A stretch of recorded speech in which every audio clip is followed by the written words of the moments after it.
नमस्कार। कहते हैं कि घर का दिल उसकी रसोई में धड़कता है ना? और सर्दियों में तो ये बात और भी सच लगती है। आज हम ऐसी ही दो रसोइयों की कहानियों में झांकने वाले हैं, जहां साधारण से चूल्हे परिवार के बड़े इम्तिहानों का मंच बन जाते हैं। बिल्कुल सही बात है।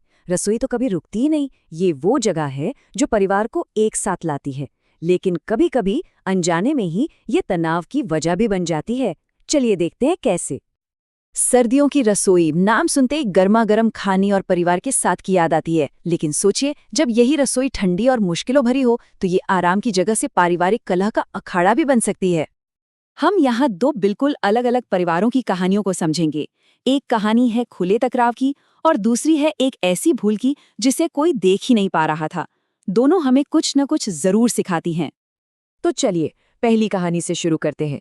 यहाँ हमारी मुलाकात होती है सावित्री जी से, जो एक सास है, और उनकी आराम की एक चाहत पूरे घर के लिए एक सजा बन जाती है। तो बात सीधी सी थी। रसोई छत पर थी, जहां कड़ाके की ठंड पड़ती थी, और सावित्री जी ने वहां काम करने से साफ मना कर दिया। लेकिन उनका तरीका थोड़ा अलग था। और ये देखिए, ये सिर्फ कोई खोखली धमकी नहीं थी। उन्होंने अपनी सुविधा को घर में नई बहू के आने से सीधा सीधा जोड़ दिया, मानो कह रही हूं कि भाई अब ये बोझ कोई और उठाए। और हुआ भी यही। घर में दो बहुएं आ गईं, लेकिन समस्या हल नहीं हुई। बस उस बोझ को एक कंधे से उठाकर दूसरे पर रख दिया गया। अब आरती और प्रीति को उसी बर्फीली ठंड का सामना करना पड़ रहा था। प्रीति के ये शब्द सब कुछ बयां कर देते हैं। जो जगह घर का दिल होनी चाहिए, वो उनके लिए एक तकलीफ देने वाली जगह बन गई थी। और ये अन्याय साफ साफ दिख रहा था। लेकिन कहते हैं ना, हर कहानी में एक मोड़ आता है। इस कहानी में भी एक हादसा होता है जो उस सहानुभूति को जन्म देता है जो पहले कहीं खो गई थी। हुआ ये कि एक दिन ठंड की वजह से प्रीति की उंगलियां इतनी सुन्न हो गईं कि उसका हाथ गर्म तवे पर जल गया। और उस एक पल ने पूरे परिवार को उस सच्चाई के सामने लाकर खड़ा कर दिया जिसे वो अब तक नजरअंदाज कर रहे थे। और यहाँ सावित्री जी का बदलना देखने लायक है। अपनी बहुओं का दर्द देखकर उन्हें अपनी गलती का एहसास हुआ। उन्होंने माना कि अपने आराम के लिए उन्होंने दूसरों को कितनी तकलीफ दी, ये भूलकर कि वो भी तो किसी की बेटियां हैं। और देखिए समाधान कितना आसान था। जैसे ही सहानुभूति ने जन्म लिया, फौरन रसोई को नीचे एक गर्म जगह पर शिफ्ट कर दिया गया। ये एक ऐसा कदम था जो बहुत पहले उठाया जा सकता था। यही सवाल हमें हमारी दूसरी कहानी की ओर ले जाता है। पहली कहानी में तो समस्या सामने थी, लेकिन दूसरी कहानी में जो मसला था वो सतह के बहुत नीचे छिपा हुआ था। चलिए पता लगाते हैं। तो अब मिलते हैं मेहता परिवार से। इनकी रसोई में कोई जुबानी जंग नहीं हो रही है। यहाँ एक खामोश सी शिकायत पनप रही है, और उसका लेना देना है खाने के स्वाद से। परिवार को लगने लगा है कि खाने का स्वाद अब पहले जैसा नहीं रहा, और इसका सीधा सीधा आरोप आ जाता है बहू अंकिता पर।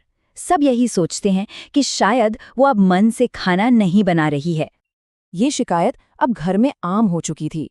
सुनने में ये एक छोटी सी बात लगती है, लेकिन धीरे धीरे ये अंकिता और बाकी परिवार के बीच एक गलतफहमी की दीवार खड़ी कर रही थी। और यहीं पर कहानी का असली राज खुलता है। दिक्कत अंकिता के खाना बनाने में नहीं थी, बल्कि बाजार में थी। सब्जियां इतनी ज्यादा महंगी हो गई थीं कि उसे कम मात्रा में खरीदनी पड़ रही थीं, जिससे जाहिर है स्वाद पर असर पड़ रहा था। तो जब ये गलतफहमी दूर हुई तो मेहता परिवार ने मिलकर एक ऐसा हल निकाला जो न सिर्फ उनकी समस्या को दूर कर गया, बल्कि उनके रिश्ते को भी और मजबूत बना गया। ये हल 3 बहुत ही सरल कदमों में आया। सबसे पहले अंकिता ने खुलकर अपनी परेशानी बताई। फिर उसकी सास की तरफ से एक बहुत ही क्रिएटिव आइडिया आया, और आखिर में सबने मिलकर काम किया, एक बेहतरीन समाधान। असल में वो किचन गार्डन सिर्फ सब्जियों के बारे में नहीं था। वो सहयोग, आपसी समझ और उस खुशी के बारे में था जो एक साथ मिलकर कुछ बनाने से मिलती है।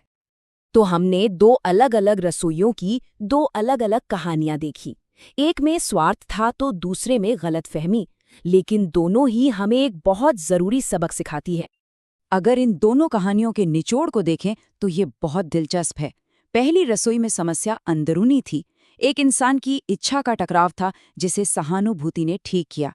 वहीं दूसरी रसोई में समस्या बाहरी थी। परिस्थितियों का दबाव था जिसे आपसी सहयोग से हल किया गया। तो बात चाहे किसी की जानबूझकर की गई गलती की हो या किसी अनजानी मजबूरी की, समाधान की शुरुआत हमेशा एक दूसरे को समझने से ही होती है। यही इन दोनों कहानियों का सार है।